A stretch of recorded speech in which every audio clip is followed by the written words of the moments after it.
Welcome to No Question About That. We're going to talk about one of the craziest games of the season so far. I'm Ed, and I'm with Wayne. Wayne, how are you doing? Don't know. I'm smiling, but I feel I've got that a familiar feeling of like pit in my stomach where I feel a little bit sick. Not to do with the events of the game, but just the prospect of impending change. And I hate that at United. You don't want to see it turn around, and you just look at the events of the game, and I know we'll talk about it.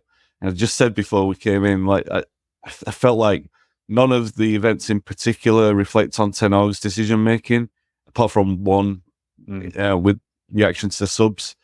But you can't help but feel that when a game descends into that kind of chaos, and it's been too many times that that's happened. I mean, I know he said earlier in the week that he denies what happened against Spurs. And he might deny what happened today, but unfortunately definitely happened. And I know.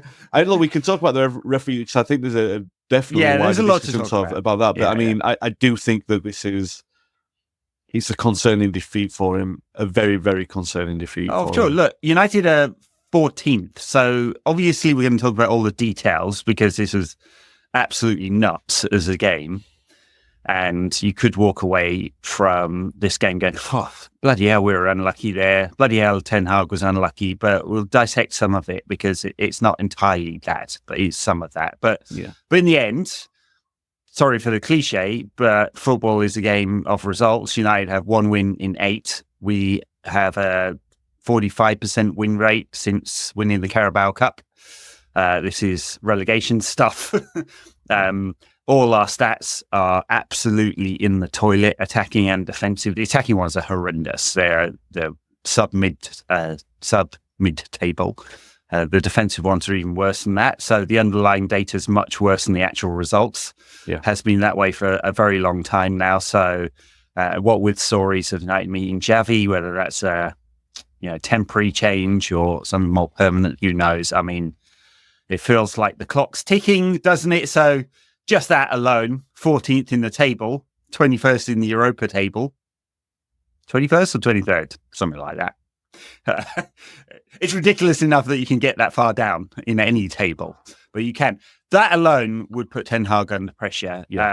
Let's talk about the game then, rather than the macro picture, because, the first 45 minutes, United created 8 shots, 4 big chances, 4 big chances missed.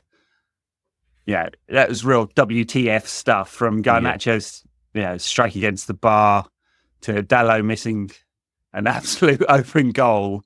You're just like looking at that going, how have we not scored? How is this possible?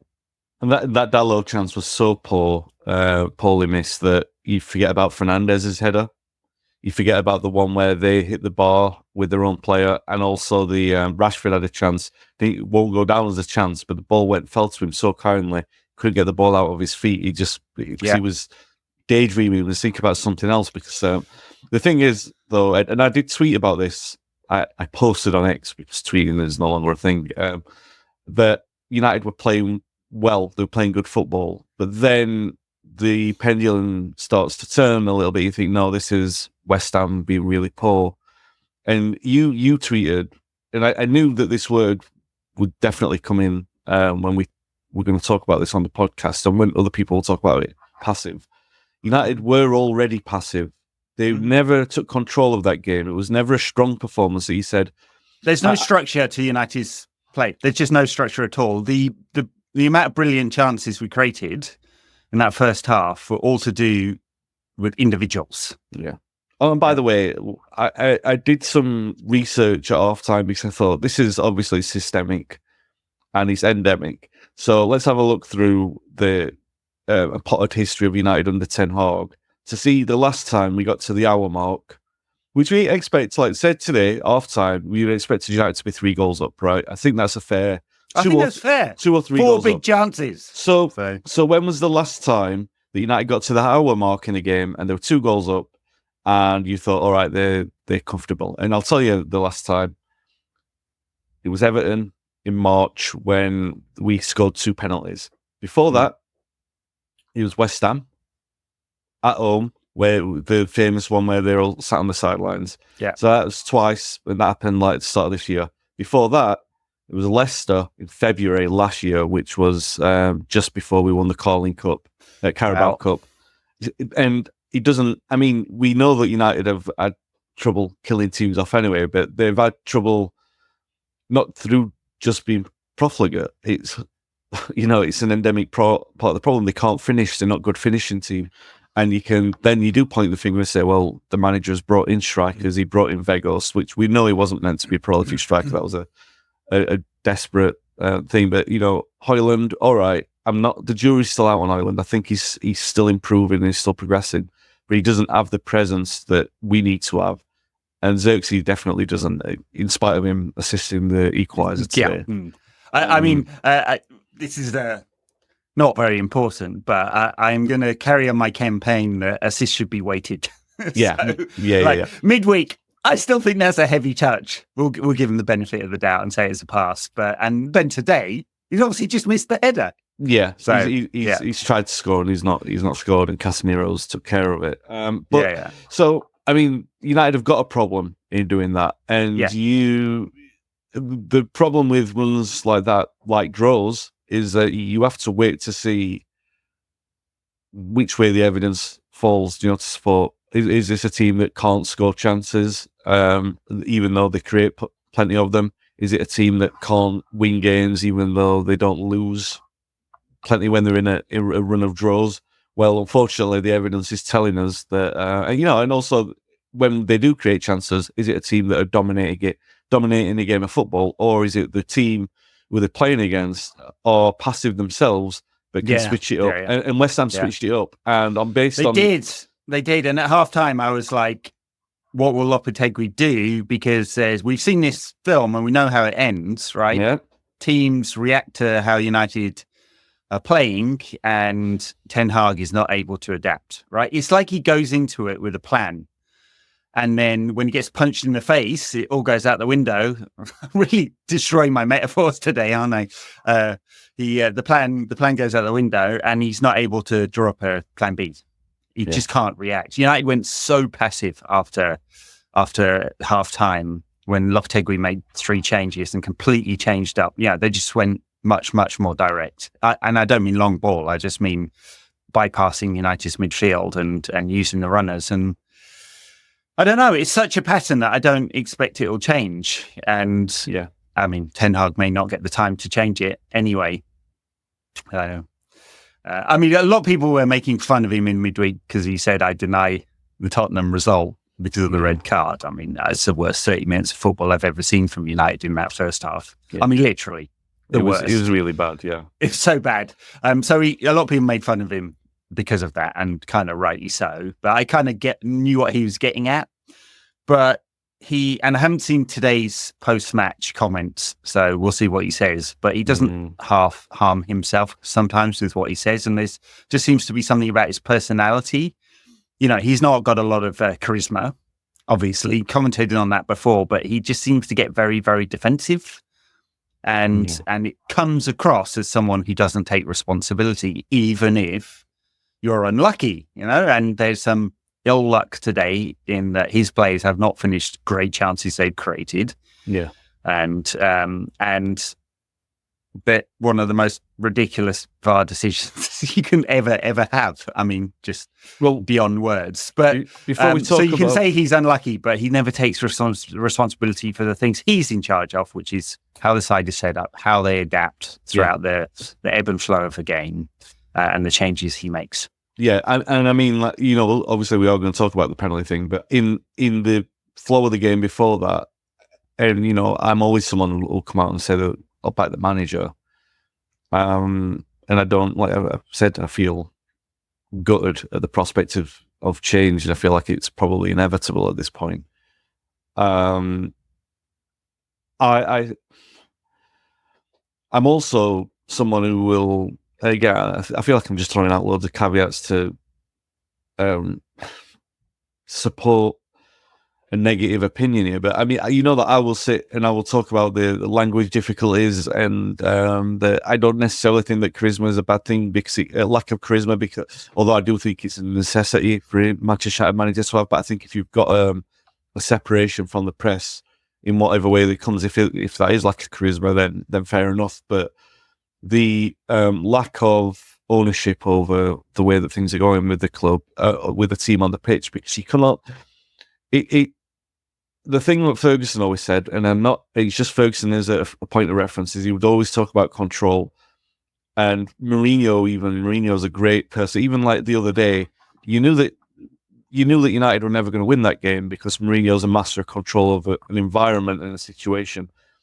Ten Hag, through projecting his own lack of ownership by saying like all these things are down to different circumstances that are out of my control, you are basically you are absolving yourself of the control of being able to put it right. So in a game like today, when normally I would have a conversation with you about this and I would say, well, United did play well. But then you look at it a little bit more critically and you go, well, how much of that is down to the opponent? And you could tell probably from about 30 minutes that it was. Once West Ham made the changes and they got more aggressive because United were never winning second balls. It wasn't a matter of them wanting it more. There was no desire. There was no point of them getting there to balls first or forcing the mistakes or anything like that. There were chances that were being presented to them and they just couldn't take. There was just lax defending. So once that change happened, again, I would come on here or on any podcast or any conversation and I would defend the manager if on the basis of saying the players should take responsibility for what happened in the second half. But we all knew what was going to happen from that 30-minute period when you knew United weren't taking the chances, and then you started to look at it and say, is this United playing well or is it West Ham playing poorly? And then the pennies dropping. So everyone was watching it. West Ham are going to make changes, and you know that they'll be more aggressive in the second half. Right. For United to be too reactive to that, and now what Ten Hag will say, that we played well and we created too many chances, and then a decision. When I think if we're being fair and we look at it, United had that game won, and it is their own fault that they didn't win it. We'll talk about the decision, and rightly so, it's one of the worst decisions of all time. But that's the thing now, and Ten Hag won't take responsibility for that because he's got plenty of excuses. There's plenty of excuses to hide behind. Said players should have scored chances because there'll probably be an IXG in there, and. Two and a bit. It's two and a bit. I mean, it's sort of high. But look, I think your main point there, which is by absolving himself of responsibility by never taking it, he stops being a leader, right? I mean, you're absolutely right there. He is not a leader. And he talks about, I'll go anywhere, I'll win trophies and all of that kind of stuff. But it just feels a bit wishy-washy. Like, win trophies now. I mean, which he points every second sentence, he says, I won 2 trophies. But show progress, show your ability to adapt to the changes that other people make. He should have anticipated today that Lopetegui would make significant changes at halftime, right? Has to realize that he's going to bring more pace into that game because United were just able to turn West Ham around completely. Like from the first minute, basically. Exactly. You have to be in front of that. If you're a manager, a really top manager. He's not, though, is he ever? He's, we talk about passivity in United's team, but he's a bit like that too. And, I know it's reductive just talking about his lack of charisma or the fact that he's kind of technocratic. But he doesn't half give off this vibe that he's not in control. He's not the main man. He's not, he certainly doesn't have the authority or aura as the kids would call it today. I think on this pod I said he had like a riz, and there was someone in the comments on YouTube going, "You child." I'm like, well, you're trying to be in front of it and you're trying to relate. You're trying to get in front of it and be more proactive, which is I think the problem is when you got a bloke in his 40s trying to talk like a Gen Zer, you do end up sounding like an idiot. So I have my tongue fairly in my cheek here, but of course. Look, all these things, it contributes, I'm sure. Like, he may well be a very technically minded coach who understands stuff, although I have my doubts given the lack of structure in United's build-up and how long it's taken him to sort out our problems with the press. But he may well be a great technical coach, but he's missing the piece which says, "I own this. I am in control." Ferguson, like even in the worst moments of Ferguson, like in that 2002 to 2005 period when we were pretty dreadful, we didn't finish outside the top three, and you never doubted Ferguson was in control of things. I mean, yeah, there's some other problems during that period, but at Ten Hag, I just never feel like that. I just, he's missing something major. The worst period of Ferguson was probably 87 to 98, and this is comparable to that. And the attitude of Ferguson in that period was very much things need to change and standards needs to improve. So now I'm looking at Ten Hag, and he's not singing from that hymn sheet. What he's saying is excuses. I deny that result happened. Once we get I've won 2 trophies. Once we get players back, blah blah blah blah blah. And also the one thing that we haven't mentioned is that that he's part of a leadership team and not the absolute leader. Where even in the changing face of football, the manager still is the ultimate political figure at the football club. He has to be. Especially at United. Yeah, especially at United. And to reduce yourself, and he's done that. He's reduced himself in that respect. Yeah. That you are making it very difficult for yourself. And so the point is that when you get to the chaos, like we've seen today, or we've seen in too many games this season, that it's so much chance that last sort of 7 or 8 minutes again, and again that's just there's no rhyme or reason to what's going to happen in that period of time. It's definitely not by design. So by allowing yourself to be open to that so many times, you are sort of surrendering to something that is bigger than yourself. When I get it, like, look, this is a tough job, and I know we can sit about talk about the nuance of the style of play and progress and everything like that, but he has won 2 trophies, and if we say, we judge him on trophies, then you can't do that yet. He won his trophies at the end of the season, and the trophies will be won at the end of the season. So there is a long time to go, and he's still in the competitions for that. However, it is a matter at this point in time. It is a matter of progress, unfortunately. And that's what we were judging him on in May.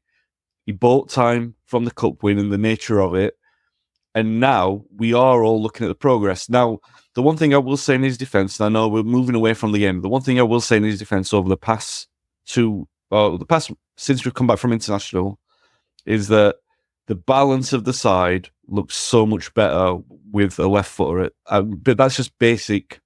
I feel like if I can notice that, that's basic football observation, that the balance of a team, and all right, we played a right footer at left back today, but the balance of the team is so much better when Martinez has been playing over at that side, because it opens the game so much more and it makes it more problematic for opponents. But it's not strong enough, because that only works as an explanation if United are dominant in the way. Because, by the way, West Ham have been that poor all season. We're not talking about one game in isolation. We're talking about, they've been absolutely rubbish. West Ham fans hate Lopetegui, and some of them calling for him to be fired. So already, yeah. So the point is, 9 games into the season, yeah. It's a similar thing that they've had with the last time that David Moyes went, that they're thinking the grass is greener and everything like that. So they've got that problem. So, and they've been poor at home all season, and we saw that in the first half. Now, a game in isolation against Manchester United is very good for teams like West Ham, because the atmosphere around it and the opportunity to instill change through the thing, it's a very good mechanism. It's a cup final, isn't it? The old Exactly. Yeah. But United don't have, they don't have that mentality about them. So they're susceptible to that. In the same way that, for years that we laughed at Arsenal for defeats like this. Defeats like this, and unfortunately we're there. And the mentality, like, I can accept this kind of mess of a run of performances and results, because obviously we're going back to different games like the European games, which have just been farcical, and the Spurs game and everything like that. And you look at them and you say, all right, if that's happening as part of an injury crisis, or if it's happening at the start of an era when you've inherited a mess, then you can understand all that. But it can't be happening at this point. It cannot be happening. Well, it can, but you've got to take ownership over it. And the decisions that you make in the environment and the changes that you make in the team have got to reflect the fact that you know that what we're seeing is not by design. Nobody thinks that this is by design. What we saw today, if United had won 3-0, then you would have gone, yeah, all right, that's a run-of-the-mill win, and it looked like it should have been that way. But United was susceptible to it. The leadership was nowhere on the pitch. It didn't come from the sidelines. And what you end up with is a moment in the last... You leave yourself susceptible to what happened in the last 15 minutes. Yeah. Let's talk a little bit about the setup of the team, because you talked about balance there with Martinez. And I don't think he's a great left back, but it does create a more balanced side for sure. Whether it's Dalot or Mazraoui on the left-hand side, they both have a tendency to tuck inside. They're both comfortable doing that. I would say Mazraoui is even better than Dalot at being an auxiliary midfielder. Yeah. In theory, that should open up the pitch. Now, on the left-hand side, it did. We saw United attacking a lot down that left-hand side with Garnacho. On the right-hand side, it was the other way round. Yep. In that, if you look at Marcus Rashford's average position, it looks like he's tucked inside. If you look at his touch map, he's on the touchline, right? So the only time he got the ball was when he's wide. His expected goals and assists are about a third of what he gets when he's on the left-hand side. So he's just much less productive, and he's unlikely to go around the outside of a player. He just doesn't want to do it. It's not his inclination. And you could set up a system to make Marcus as ineffective as possible. That would be it. I mean, it's a perfectly designed system to just take him out of the game.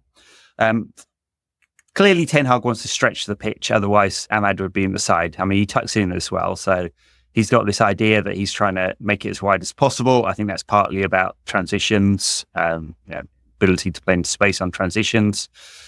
But I guess in a sense it works because Marcus is the decoy for Garnacho to create the space, and United were able to function some chances in that first half. But I still think Ten Hag's muddled about how he's thinking about what United are at the moment. Right, we are a different side from game to game because he hasn't set on an identity by choice. Right, he's not 3 years into this going, ooh, I'm not sure. He's decided that he's going to take it from game to game, which I think is a truly horrendous choice on his part. We just change from game to game. We're not setting in any kind of pattern. There are no structured patterns. Yeah. And like even for amateurs like us, who, albeit at our age, we've watched thousands of games, but we are still amateurs, but we can spot it. So, I mean, I know I'm not saying anything new there, but Ten Hag sets his team up in a fashion that there are too many square holes in round pegs. It's all based on individual performances, not on the system. And it's too susceptible to changes from the opposition and potential individual failures or poor performances. Yeah. And there's no systemic way of getting around that. So a lot of it from the beginning, the root cause is Ten Hag.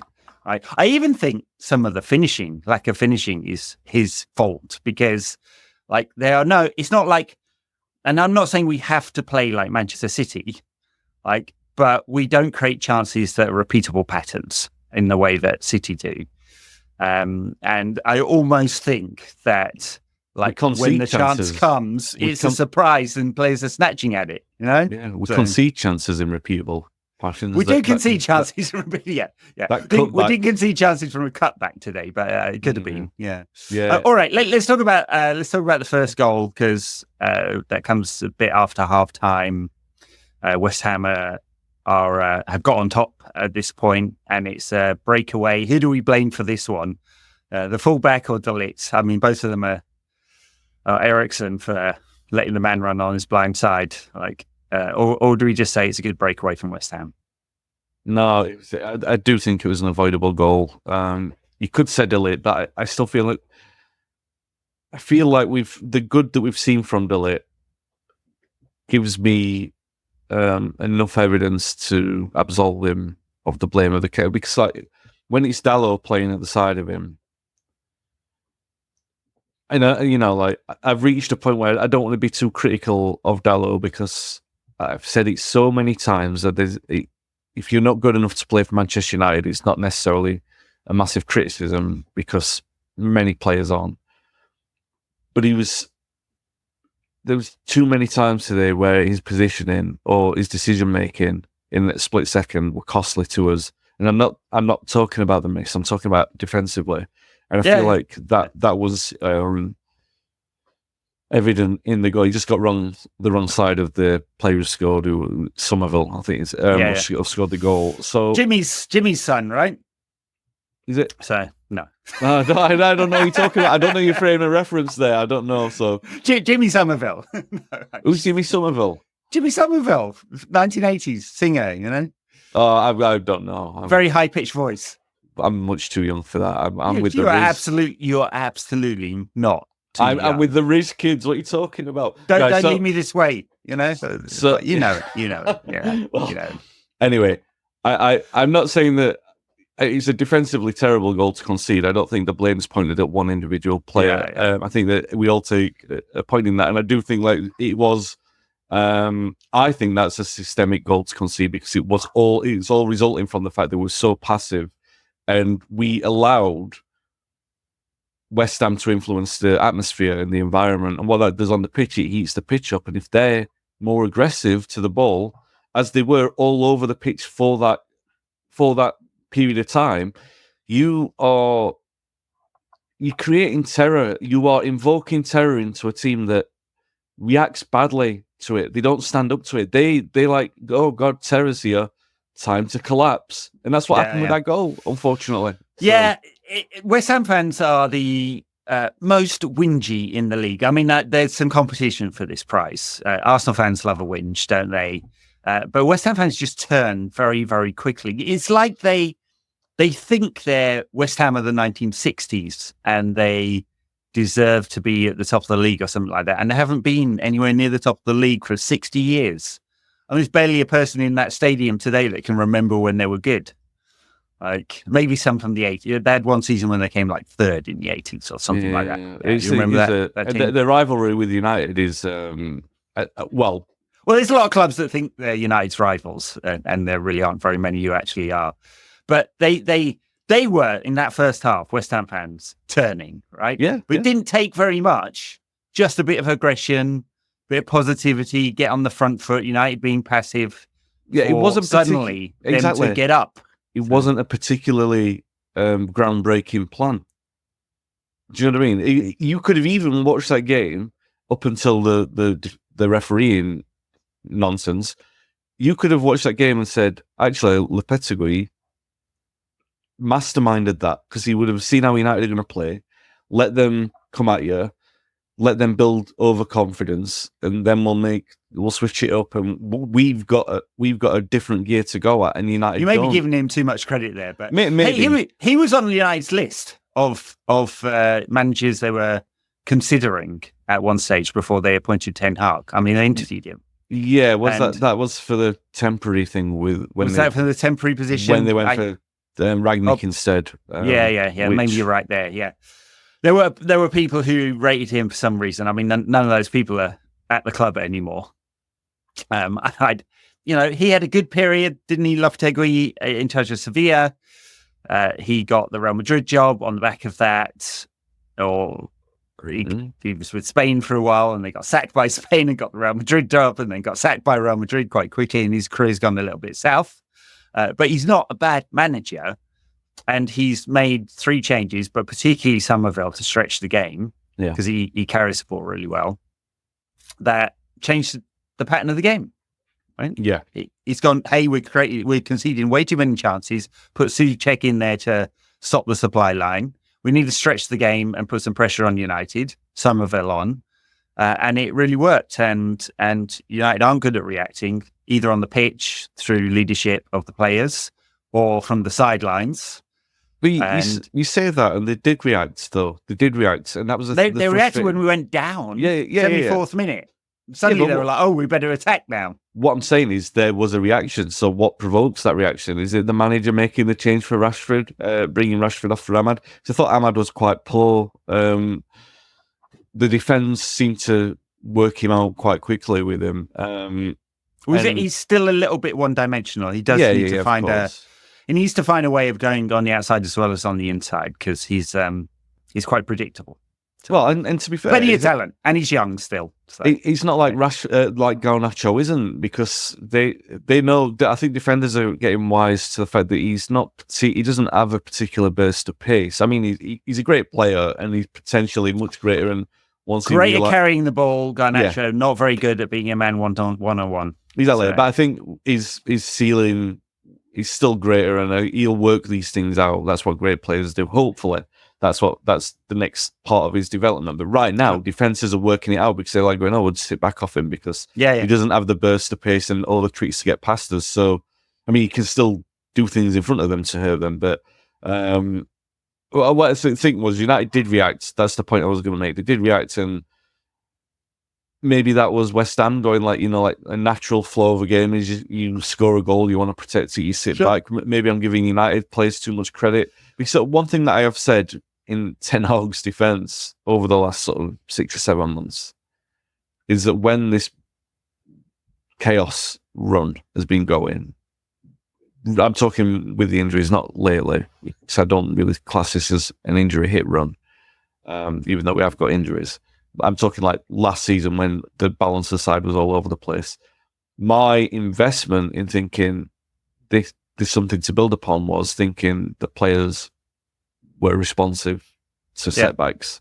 Even though like in the Liverpool game and the Cup game, it came so very late and everything like that, but it was still there. It was still there. There was evidence of it. And did we see that today? Are we seeing that on the pitch at the moment? I don't know if we are. I want to say that there was a reaction because we did see a reaction and we did see an equaliser. And to be fair to Ten Hag, he made a change to the system. I mean, Ahmad is like for like, although he's going to come inside and play those sort of wall passes. But Xerxes for Eriksen changed the system completely, and he's also a physical presence. So he won a few headers, didn't he? So that changed it a little bit. More chaos than control. Yeah, but, of course. Yeah. But and then, by the way, anything that we're saying about that change, I'm reluctant to be too critical. In isolation, like bear in mind, we've been talking for half an hour. I think everyone who's watching and listening will know that I'm being quite critical here. In isolation, we can't be critical of what happened after we equalised because of the nonsense that happened with the decision. And that's where I really got a grievance with what we're seeing with the refereeing. And we have seen it in other games this season, that you can do something so farcical that can completely change the flow of a game, because there's no evidence to say that United weren't on top of that and that United weren't going to win it. There's plenty of evidence to say that the tide was flowing in that direction. However, when you interfere, that's the best way to say it. When you interfere into that, you're then making all this analysis and criticism that we're saying, which is fair. We've got no way of knowing how accurate or how terrible Ten Hag's decisions were that would influence the result of the game. We know how it went up until 80-odd minutes, but it wasn't. The evidence wasn't great. But to have everything determined by and I'm sure Ten Hag will have spoken about that after the game. I've no doubt. So United equalise. Xerxes goes up for the header. Well, you call it a flick on. I think he missed his header. Casemiro does what he's very good at, and puts a header away, top corner. All right, it's 1-1. The momentum was with United at that point. You know, we've got 10 minutes to go win that game, and it's just one of the most ridiculous things I've ever seen. I can't even. I'm looking at that like 50 times. I can't even tell whether, is it even a foul? They kind of come together at the same time. Has Ings handballed it at the same time as the supposed quote unquote foul? Like, where's the bar to overturn this? Because it's supposed to be an error. Like, it's been a high bar this season. That's the whole point. They've told us, Howard Webber said, it's a high bar for overturning it. They've played on for about 4 minutes after that incident where Manchester City's Michael Oliver is desperately trying to find something in there. I'm sorry to be conspiratorial, but he's paid by Manchester City's owners. Yeah. Which is, honestly, I don't think he's bent. But that's a fucking horrible look. To have a referee paid by another league. I mean, it's weird anyway. But he just shouldn't be. He shouldn't by be. the ultimate owners of another football club. That is absolute. Like, it just looks bad. Howard Webb cannot believe that this is a good look for PGOML, right? If he's going to do that, he can't be involved in games that his owner's club are involved in. Anyway, stop with that, Rag, because I don't actually think he's bent, although it'd be very easy to make a case for it. But he's had to go searching for it. Like, him and the team in Hounslow, wherever they are, at Sky, just outside Sky Studios, isn't it? Looking for something to find there. And you'd have to be really desperate. And then the referee has gone over to the monitor. He's seen it 20 times. And how he can, after those 20 times, go, oh, yeah, I've definitely made an error. I'm going to overturn this. Absolutely mad. I can't wait for that audio to come out. It's going to come out 20 times. I mean, the point of clear and obvious is that you watch it once, you go, oh, yeah. Oh, yeah. Terrible mistake. Yeah. 20 times. Obviously, by definition, you've watched it that many times. It's not clear and obvious. You can't even if you were saying, hey, this tool is not just to correct horrendous mistakes, but we were told at the beginning of the season that the way they're going to use it is to correct the horrendous mistake. Yeah. Even if it's forensic, right? You're looking for the brush of the ball on a hand to make a handball, or the microscopic toe onside or offside, or you're looking for where there are milliseconds between the shins clashing and the handball, or whatever it is. Like, even if you say it's completely forensic, you could not find anyone, apart from apparently this ref, who would go, oh yeah, definitely, I'm sure about that one. I just don't know how you can go, yeah, I'm sure. So, I'm not sure. I didn't say either way. Exactly. I mean, first of all, I had to see it the 10 times to understand what they were saying was the infringement. Yeah, so yeah. Like, what is this? Like, someone had tweeted me and they said, so I made a stupid comment about West Ham fans booing Onana. And someone had replied for getting injured. Said, yeah. They were booing him. They also booed Garnacho for getting cleaned out in the first half. So someone had replied to me and said, I don't know if I'm being soft here, but if you watch the replay, it looks like Antonio's led with his knee to try and win a penalty. He's moved it around. Now, I didn't see it again. And I'm not saying that he did that, because I'm very much, Antonio's not that type of player. And I'll give him the benefit of the doubt with that. But what I mean is, if you're going looking for something, maybe that's something to look for. You would say, all right, well, that's happened. He's deliberately tried to injure a player in a quite reckless way. You've got an obvious example there. Oh, no. Michael Oliver, she got involved and gone, well, clearly Onana's gone with his head onto Antonio's knee. That should be a pen. Exactly. Well, I'm surprised that considering what we saw. There is obviously we're taking a piss here a little bit, but there's a serious question, not to divert us away from the other ridiculous VAR, but there's a serious question about whether a player is fit to continue where he's taking a really large blow to the head there. You know, it's like, clearly they've gone through the concussion protocol to make sure he's okay, but hitting the head, he's serious, you know? And he was. We got to take that kind of thing seriously. He was down for a long time. Was a thud. So. He must have had like a brick to be able to carry on with that, because bloody hell, it looked bad. It did look bad. Yeah. But the evidence on whether or not it looked deliberate, I'm not saying it was. What I mean is, like, if you're going looking for decisions, I think that you are, and we've talked about this before with different decisions this season, and I know particularly the Bruno one, but I'm sure we've talked about a different one in a different game. There's been that many this season where I've complained on this podcast where the input of a referee to add drama into something that's not his role. He's not there to do that. He's there to officiate the game fairly. And what this referee and Oliver have done is conspire to create a situation that wasn't there in the rules of the game.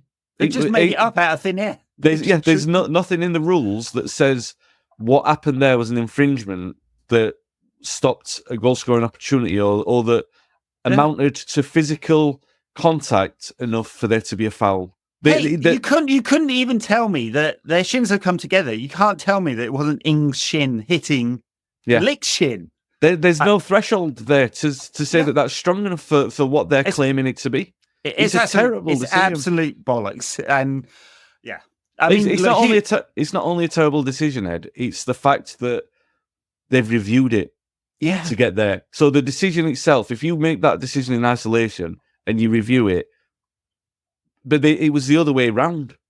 Do you know what I mean? It was like they didn't give it, and then they reviewed it, and then they did give it. It's like, no, that's not what that system's for. First of all, that's not what that system's for. It's for a clear and obvious error.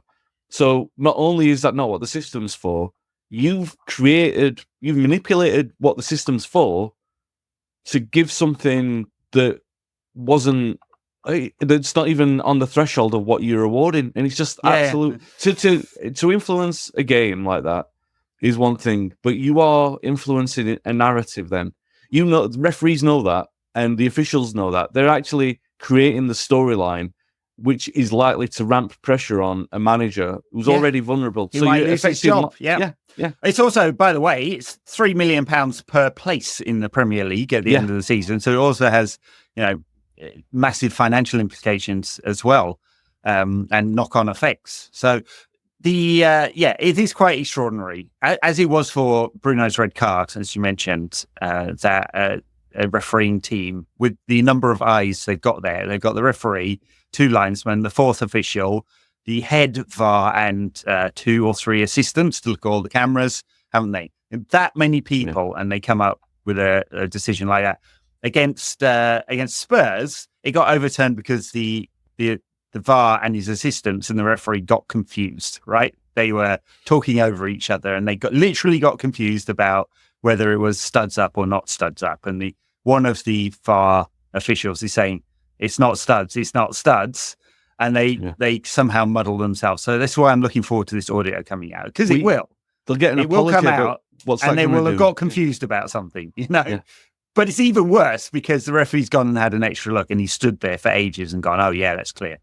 What I mean is, like, for Ten Hag now, that's an excuse for him, and he's a fair excuse because we wouldn't have lost the game without such a I know, but you can't say for sure. I've got to believe that Ashworth Barada, Wilcox, and Sir Jim, and Sir Jim's 2 mates on the PLC board, looking at they're rational enough to go, no, these are excuses because there's a bigger picture going on here, and so I don't think that excuse will save Ten Hag any more than Ten Hag complaining about injuries in midweek. I mean. No.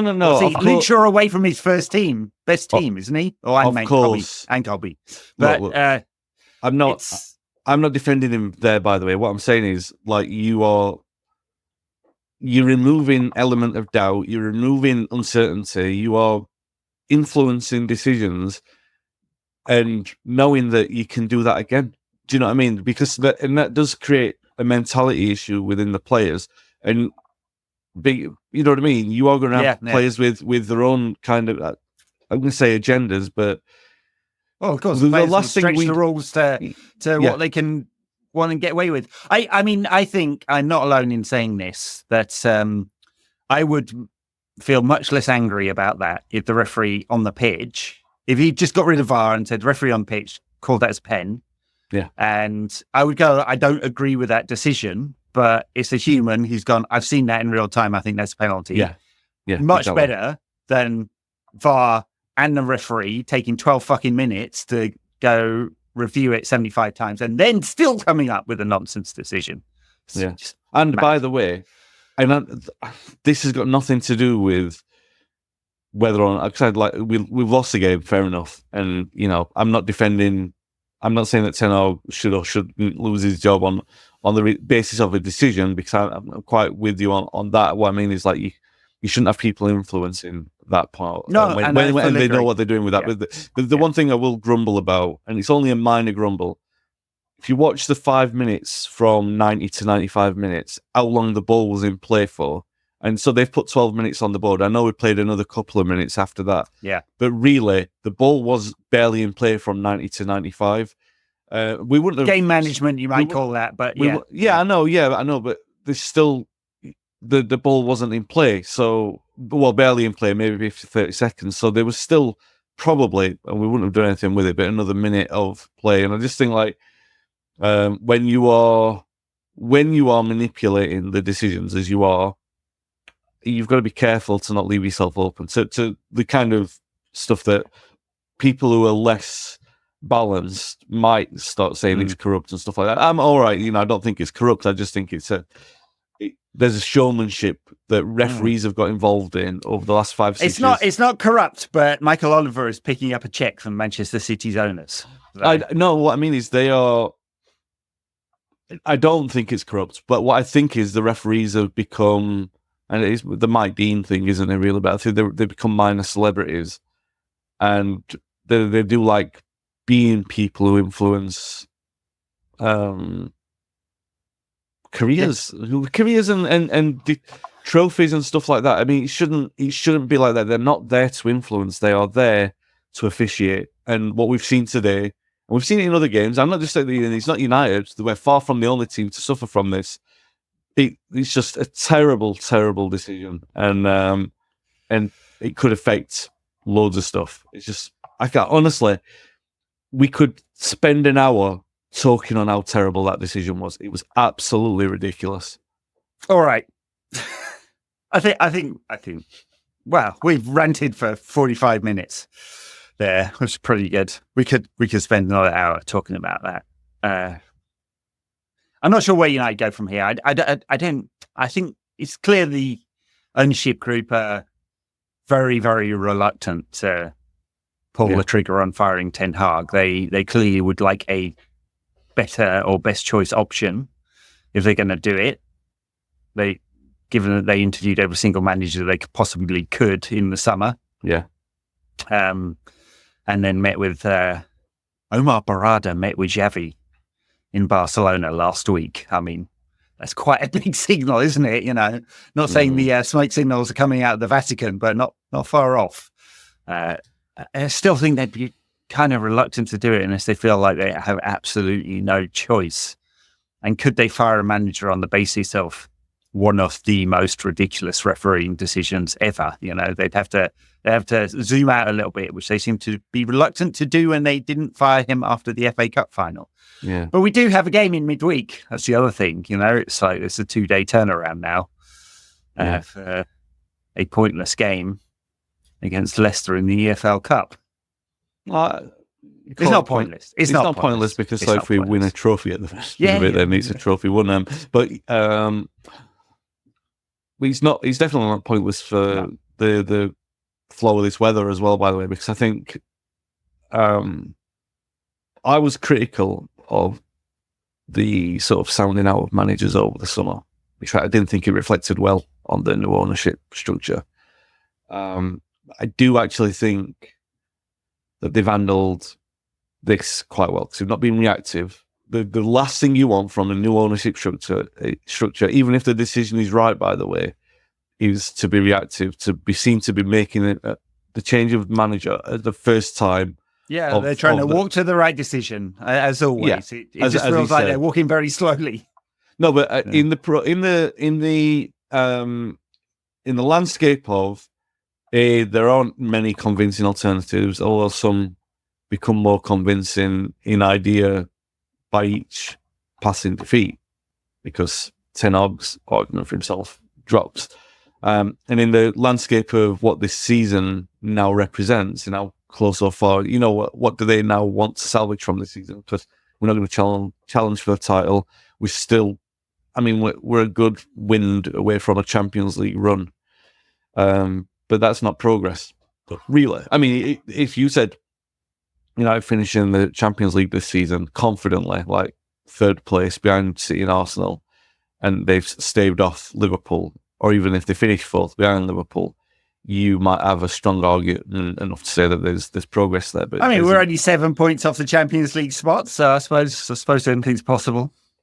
Yeah, but I mean, this is a point. It's not convincing, and you want it to be convincing at this point. You want United to look like Aston Villa look at this point, and they don't look anywhere near it. And they look like what we look like is we'll suffer mentally from the results of today, right? I don't feel like there's going to be a response. Like there wasn't a response against Fenerbahce. There wasn't really a response against Brentford. It was a nice performance, but it wasn't anything that made you think, all right, that's comprehensive. That's what we need. Like I said, we've not had these big wins. We haven't even had a comfortable win, really. They've been very, very isolated over the last 18 months. We've just not seen them. So you need to have something there that says this is worth building on, this progress. Yeah. And I think that each passing farcical game, regardless of the result, but if it's left open to farce in the way that these games are becoming, the less control a manager looks like he's got. Sure. You say how long it can go on for. Like I say, I'm not here to advocate for change, but you look at it, you just wonder. Like the Spurs game, for example, I thought, well, we have to make a change. It's going to make it. There'll be a change making. So there'll never be a point now, unless there's a dramatic turnaround. And I'm talking like, the turnaround after the last World Cup, after we came back and we had a good run of results and performances. They looked quite good, and it looked quite good. And that was convincing enough, and we won a cup at the end of that run. And that was convincing enough to say, all right, we are building something. There, we need to see evidence of that, and that needs to be now, because those games now, the credit's gone. It's a matter of when that change will happen. That Carabao Cup win against Newcastle, that was the end of that period of good form. It really kind of fell off a cliff. Have we put together 5 good performances in a row since then? No, we haven't. Have we put 3 good performances in a row since then? No. It's, I've got to the point with it, and I definitely don't hate Erik Ten Hag, right? There's nothing about him that's grating me other than he just feels a bit like a bit of a wet blanket. So I don't hate him, but I've got to the point where it's hard to see how it could be worse with anyone else in charge. Right now, I do want, and I'm sure the ownership structure do want, a long-term solution here. They don't want to just be reactive to the situation, chuck anyone in there, because I suppose we could get Rangnick levels of chaos by just bringing someone else in on a temporary basis. I suppose we could get that, and it's quite hard to look around the market of managers right now and go, yeah, we can easily put someone in because they're out of work, and that'll be a long-term solution. Much more likely is they're looking around like who's doing well as a manager right now, whether that's Hoeneß or Alonso or Amorim, or pick your poison here, right? Yeah. Unlikely that any of them are available in the middle of the season. So a change right now would be a temporary manager, whether that's Ruud or an outside party. Xavi was met. They met with Xavi, as well reported now. So they're probably looking at it going, like, could this get worse? Could this get worse? Could it get better? What's the opportunity cost of not making a decision on the manager versus the potential? And at this point, it's like hope, isn't it, that he could somehow turn things around?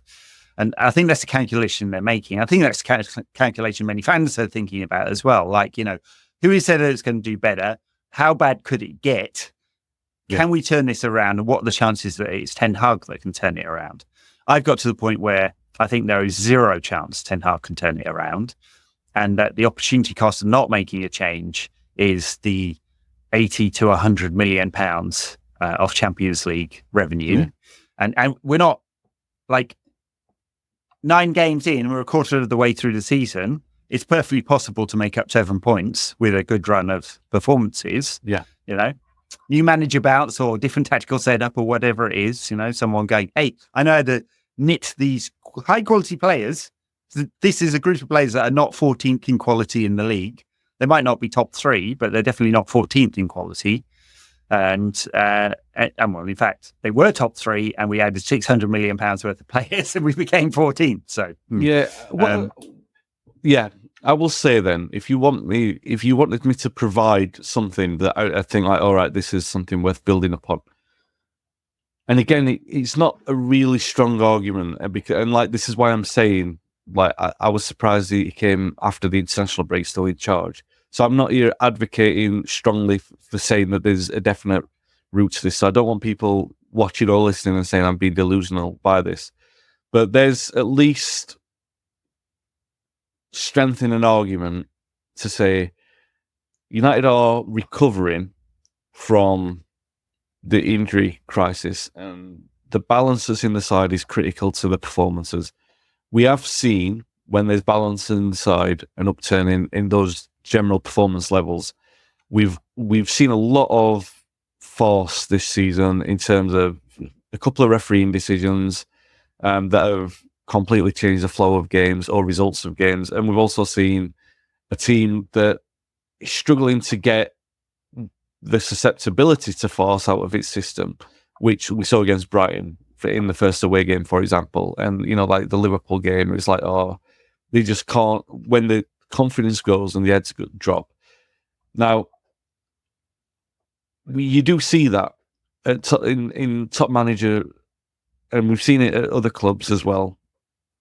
I'm not talking about City. City are a different thing because they've got the resources, unmatched resources. I'm talking a normal club like Liverpool, like Arsenal, the clubs who've had to turn around and challenge. They've all had moments where there's been force. Even under Klopp and under Arteta, there were moments of force with them, and they had to Klopp overcome. was 8th in his first season. Arteta had a couple of 8th place finishes, something like that. Anyway, so the point I'm making is it's not a strong a strong argument of conviction. When I'm saying this is what I think, it's just a theory to put out there.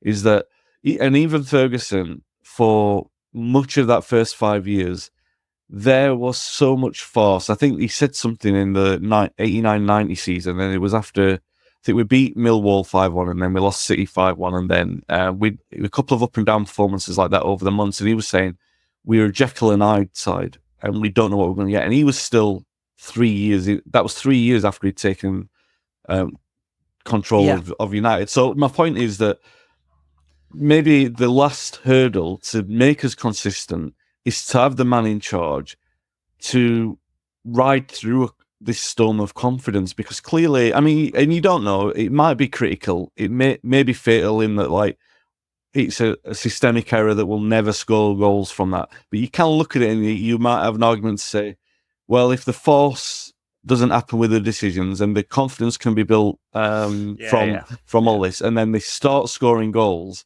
and they've got the balance in the side once the players are back, this suddenly looks completely different. And if there's enough, of course, that's a theory, it's just like 2.5 years into a regime. It's hard, but look, I take your point. Yeah, what you're saying is it took Klopp a while to turn it around, and it's taken Arteta a while to turn it around, and it took Ferguson a number of years to build from a base. The counter argument, of course, is that the most obvious one.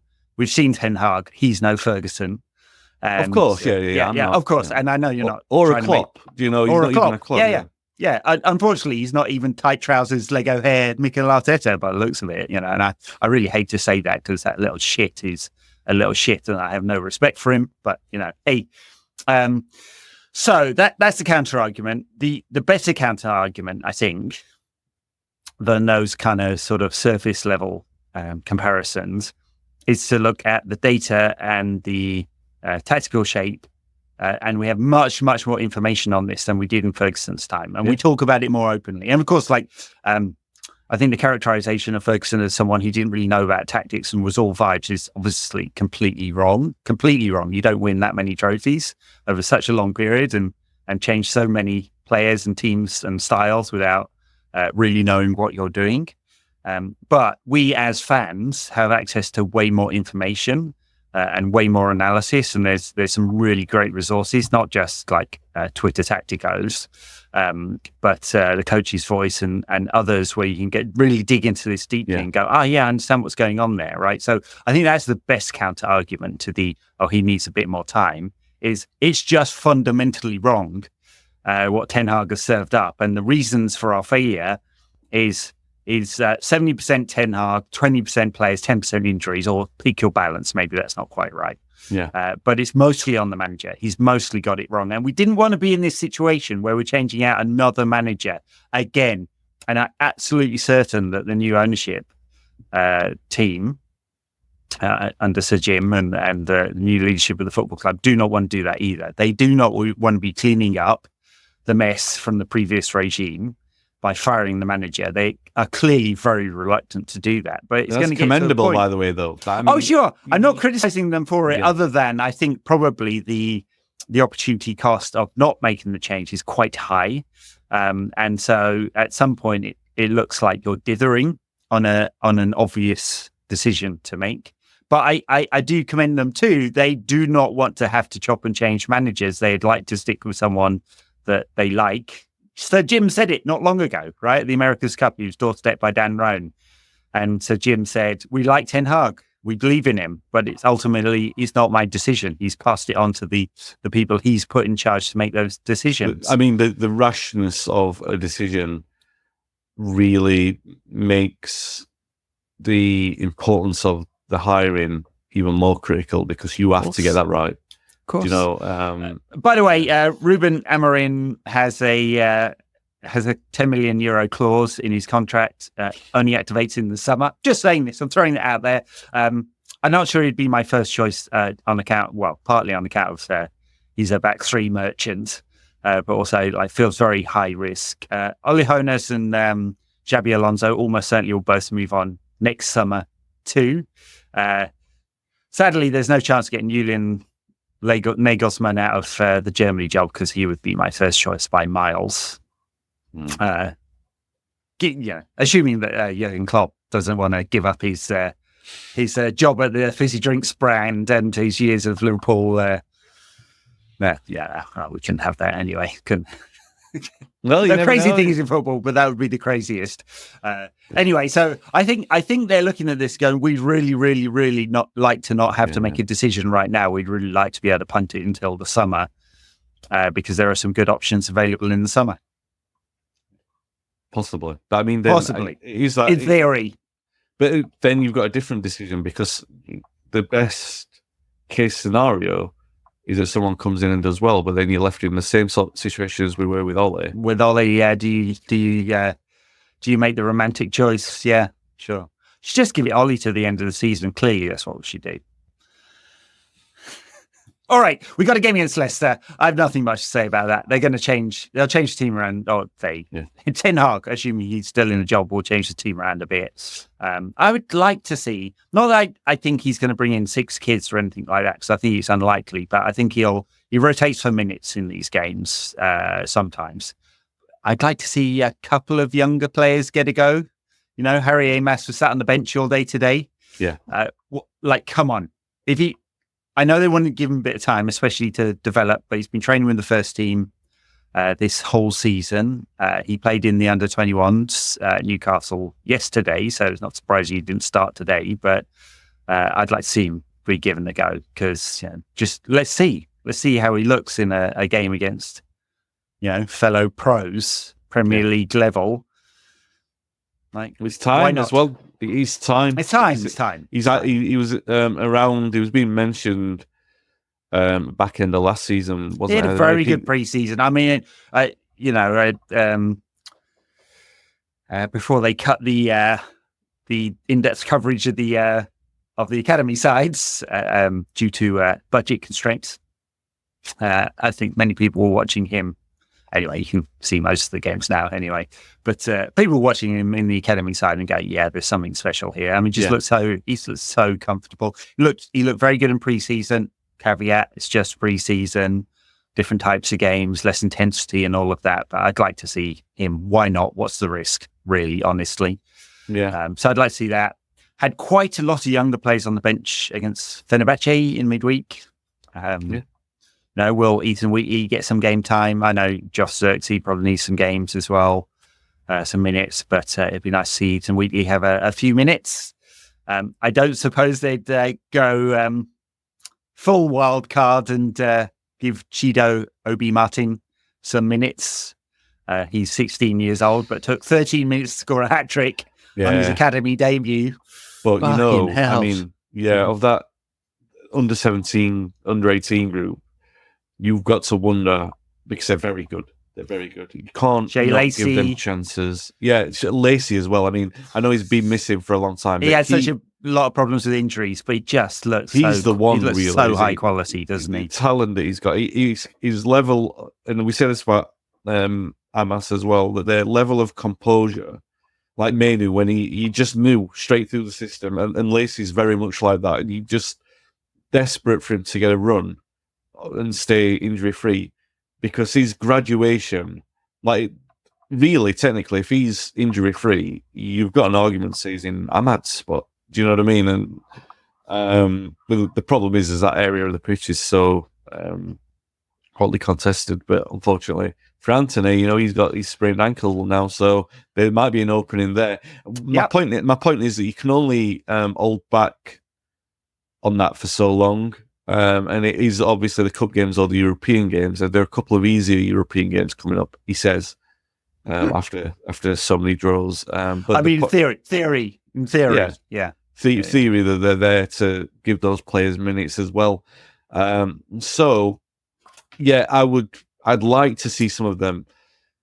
Not so much Martins just yet, but good grief, the hype around him, and to go and justify like that is just it's that the hype is partly because we've stolen him from a rival club. Yeah. But he scored 32 goals in 18 academy games for the Arsenal under 18s last season. So, including a ridiculous number against Liverpool. Was that one of the Premier League 2 games? Yeah. So, and then obviously comes in and scores a hat trick his first 3 touches of the game, which were absolutely mental. He looks, from the little we've seen of him so far, to be incredibly composed in front of the goal. Just some ridiculous finishes, Yeah, and I think I always go back to Rashford. When Rashford broke through, it was a different thing. Like Makeda got a chance at the time; he got a chance because he was in good form and he scored a hat trick for the reserves. Rashford got a chance through injuries. He never looked like he was going to be a dominant knocking. There was question marks over him, really, and he came and he took his chances, showed composure in there. Some of these players in that youth setup at the moment look certainties.